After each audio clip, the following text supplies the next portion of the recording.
just was a little sore today, waking up after getting some treatment and just a little sore. So, what's the medical staff saying about the knee and what's really diagnosed as? I mean, I don't think it's any diagnosis right now. It's just a matter of trying to get to the bottom of it and see what's really the problem. But what I'm hearing is it's not getting, it won't get any worse, but it won't get any better. So it's just a matter of how much pain I can take while I'm out there playing. And like I said, last night, that some days are better than others. You don't like surgery. Is there a fear that something might need to be done at some point? I'm not even looking forward to even discussing a surgery or anything like that. I'll explore as many other options as I can before I go under the knife and get surgery. There you have it. That's the voice of Carmelo Anthony discussing his injury of his knee, whether if he wants to continue playing under the pain that he's going through or go through the surgery that's recommended. Before I kind of get into tonight's session, I think my perspective on it is if the season's going to go the way it is, go ahead and have the surgery. That way it gives the younger players the opportunity to be able to play. We're 4-20, if not maybe 4-19, if I can be mistaken. We're on a 10-game losing streak. There's a lot to discuss. There's a lot of rumors about Carmelo Anthony calling out Tim Hardaway on the court and threatening him to beating him up, and just how bad the team has been playing, not defending the three the way they need to. Turnovers are all-time high. We're not able to rebound, and this is much more bigger than just grasping the triangle offense. The way I want to start off the show tonight is I want to kind of discuss Carmelo Anthony. I want to kind of get into what I see, how I picture it,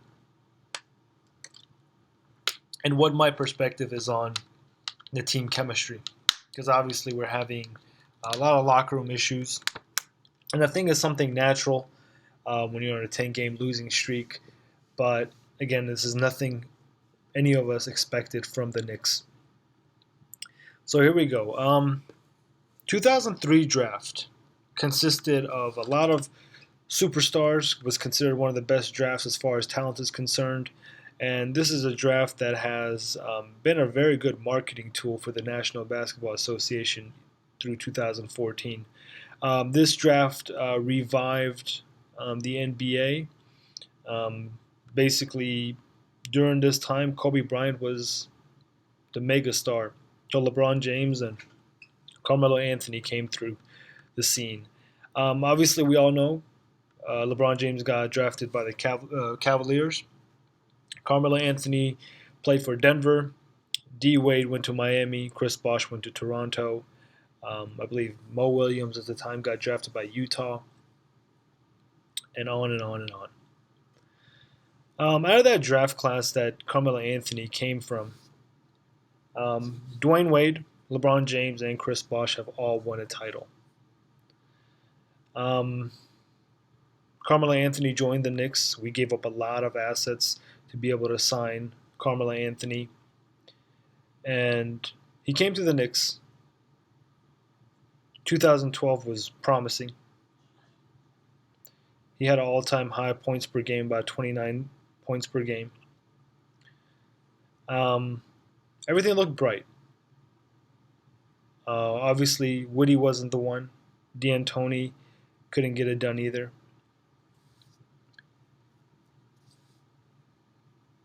And I think all throughout we overlooked what Carmelo Anthony brought to the table. The reason why I say that is, this is including me. You sit and you look at the situation. I mean, he's been with the team almost 3 years now. You sit and look at it and you kind of try to analyze him in Denver. Carmelo Anthony just does not have leadership skills. Plain and simple. If you want to consider him as a leader, go ahead. But you can't consider him anything but a quiet leader. Let me ask you this, and I'll kind of talk about the irony of it as well. Have you seen Carmelo Anthony get into a player's face at the sideline? I mean, not the sideline, I'm sorry, at the court side? Not to threaten to beat him up, none of that. I'm talking about get in this player's face because they weren't defending, get in the player's face because, um, you know, he's just picking bad shots. No. Let me tell you who has. Kobe Bryant. Let me tell you who has. LeBron James. How many times did LeBron James chew up the coach or one of the players on the sideline? Recently, a video just came out today about Kobe Bryant challenging his team at practice about them being soft and they need to play harder. And this is a guy that's playing in the West, which is much tougher. This is a guy where Magic Johnson just came out and stated, hey, you guys need to lose every game. But Kobe Bryant is not going to lose every game. He's got more passion for the game. Carmelo Anthony has been playing lazy, whether if it's body's given up on him. But, a player's never going to come and say that because his stock level drops. That's his way of making a living. Whether if his body's not allowing him to do it, he just can't do it because Carmelo Anthony is lazy on defense. Obviously, we know he's been struggling on the offense. Offensively, it's an individual thing, and if you play defense, you do that for your teammates. So a story came out where against the Brooklyn Nets, Carmelo Anthony gets upset with Hardaway because Hardaway stated to him on the court something about you need to hurry up, you need to rebound or something like that. And Carmelo Anthony supposedly threatened to beat him up. Obviously, Carmelo Anthony denied those things, and Hardaway, quote unquote, said, "We're brothers. Brothers argue in the heat of the moment, and then they make up." It's just that simple. I look at Melo as a mentor. Whether that story is true or not, I think it's true. But that's just my take on it. Now, if he says something at the heat of the moment, it is what it is. But it's like, why can't you get in his face the next time he misses a three? Tell him, hey, you picked a bad shot. This is how you need to do it. And we all know Phil Jackson came out and talked about the team's losing mentality. I agree with it. It saddens me, the fact that you got such a winning coach in NBA history, and he's part of an organization that cannot get it together. I feel bad for Derek Fisher. Sometimes you could tell in his eye, he's like, what the hell did I do? Do I feel like, yes, there are some coaching opportunities that are being missed? Of course. But I expect more out of Carmelo Anthony than I do D. Fisher. Carmelo Anthony should be leading these guys much more. 2012, Carmelo Anthony had 29 points per game average. 2013, he went down to 27, and right now he's sitting at a 22.9 points per game. Believe it or not, and these are stats that I'm getting off the Knicks website right now, the New York Knicks had 241 turnovers in the month of November alone. That is insane. And a lot of it, again, this is not all to Carmelo Anthony. Stoudemire turns the ball over, although he has been on beast mode for us. He's been doing tremendous. Scoring, rebounding.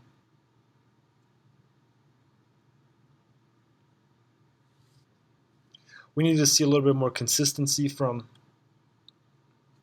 a lot of the guys. We got demolished by San Antonio. And this is what Derek Fisher had to say. Down by 4 at the half. What did you see that was really missing when the team came out in the third quarter that's been plaguing a lot of these third quarters? No, I mean, I just thought, the Spurs came out and played at a high level in that third quarter that we couldn't match, and we couldn't sustain the. I thought it was a solid flow and continuity to what we're doing in the first half, and we had a few minutes where they got away from us, and the Spurs capitalized on it. Were there any particular adjustments that they made that it was hard or then plagued you guys in that third quarter? No, not that I can recall at the moment. I mean, when we look back at it, there may be one or two, but the one thing about San Antonio is, while everybody else is going up and down, they stay the same. That's what you have to try and become as a team. Is you don't want to have as many highs and lows. You want to be able to sustain a certain level of performance night in and night out. Saw JR warming up, but then he was out with a sore heel and obviously limping now. What's the situation with him? That's the situation. Sore heel. Banged it, I think, last night. And, he tried to give it a go, but it, wasn't there for him. But, we had some guys that stepped up and did some really good things out there. But it was just a tough game for us, defending world champions, even with their main guys out. They know who they are. They have an identity, and, it showed in that third quarter. You talked to Coach Popovich both before and after the game, and you were a player that had so many classic games. That's Derek Fisher after the San Antonio game. What it comes down to is we're a very slow starting team. Either we fall behind. We tend to fall behind really fast with teams that score 3 points just because we can't cover it. And the other thing that happens to us is we can't finish games, and this has been a problem even last year. So Derek Fisher has a lot on his hands. We lost to the Pelicans 104-93, and we ended up losing to San Antonio 109-95. We have a road game against the Boston Celtics, then we come home to play the Raptors and the Mavericks, and then we go on to play Chicago Bulls in Chicago. Here's the thing. The main reason why I'm making this video tonight is I've come to a conclusion that Carmelo Anthony is not the right guy for this team. A lot of the reasons, obviously, I mentioned the leadership issues. And with Carmelo Anthony, if you want any type of success from Carmelo, that's going to come from he needs another superstar player on his team for him to go anywhere or do anything. So it's all a matter of, whether we want to stay patient and make sure the team chemistry is still, intact while we go ahead and acquire some players next year. But at the rate that we're going as a 4-20 team and the locker room having so much trouble, that's going to come in between what I envision or what I think Phil Jackson envisioned for the 2015 and 2016 season. And again, guys, the other point is we play the way we are. Let's say we're going to go ahead and trade Carmelo. Which superstar in their right mind wants to come to this New York Knicks team?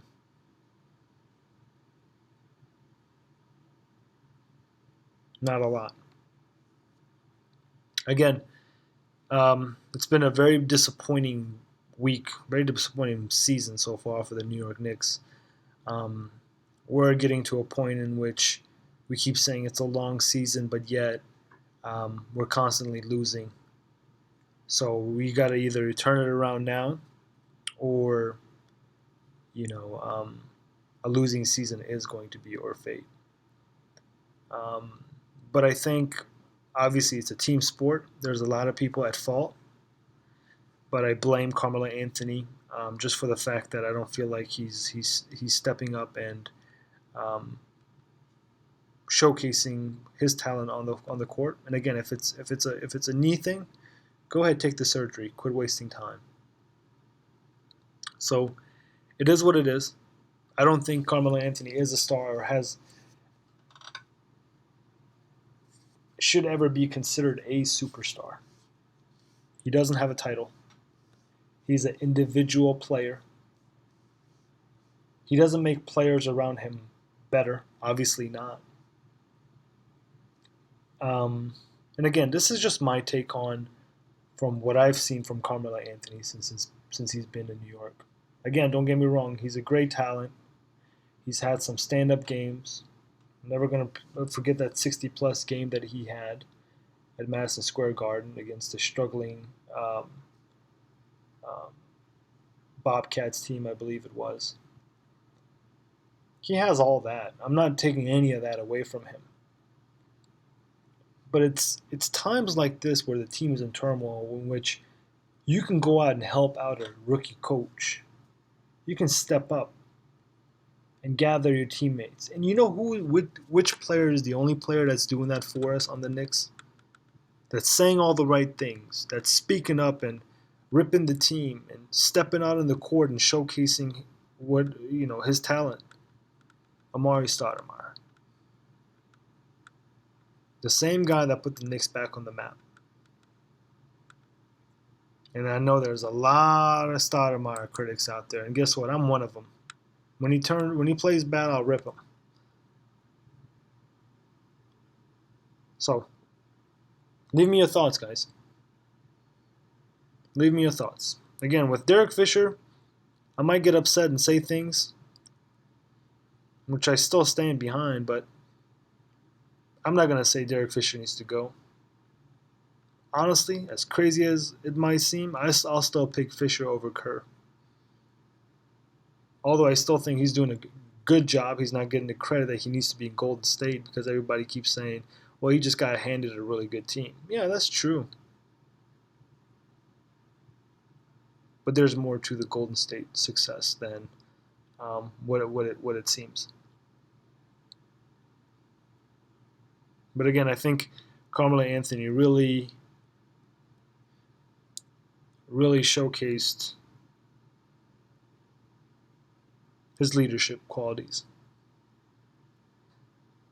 But I'm hoping, in the games coming ahead, he's able to turn that around. But I think for the sake of the New York Knicks, not to get the runaround, I think we are better off without him. Hopefully we're not taking the season for a draft pick, just for the fact that I know it's not good for morale. So, guys, leave me your thoughts. Leave me your comments. Tell me what you think. I'm sorry for the late video last night. I watched the Spurs game and I was just so out of it. Again, I want to thank all of our subscribers. Thank you and have a wonderful night.